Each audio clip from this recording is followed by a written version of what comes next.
So kung kinsa tong gusto mag-order og solar panel pang emergency na ako 100 watts ang baligya na ko ani 1 to 50 no.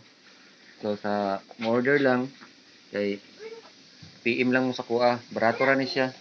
Lahi atong suroy nga kuan nga mahal siya. Ni barato ra ni sa kuha. 1 to 50 lang, pwede ra pod 2 gigs. Ana, pero mas nindot ikaas na to no. No. Daghan pa kog stock ani. Kung mag-PM mo sa kuha, so makakuha ra ta. So na ako ang ipakita sa inyo karon kay ako mangi-connect, gikabit na nako sa kuha. So nahalina na ko aning mga 5 ka buok no. Nara akong ipakita. So nara siya no. Akong pasigaon no. Una siya. Oh. So hayag kay siya no. Barato rin sa kuha. Hayag ka na siya.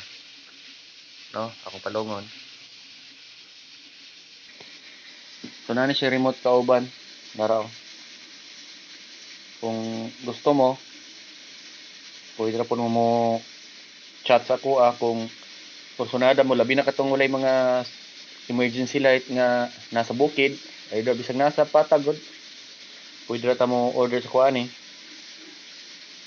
barato ra ni siya. So kadto lang no, daghang salamat. PM lang mo kung kuan kanang wala mo kuryente sa yung bukid, pwede po ko niya i-PM kay magtaod-taog solar nga dako para makaandar yung mga TV, mga laptop, ma-charge niyo. Labi ka na sa mga bukid-bukid lang jud. Kanang wa pa jud siya naabot og kuryente. No? Para magka-kuryente mo diha. Pwede po ta mag butang og piso wifi kanang mga lugar nga wala jud dead spot jud siya. Gamit lang ang solar o ang Starlink nato. Kay kanang Starlink bisag asa na mabutang, na siya signal bisag napaka tunga sa lasang, tunga sa dagat, no. Basta na lang tay kuryente. Pwede to gamitan og battery. So kadto lang. PM lang ko ninyo kung kinsay porsyonada. No, dahil salamat.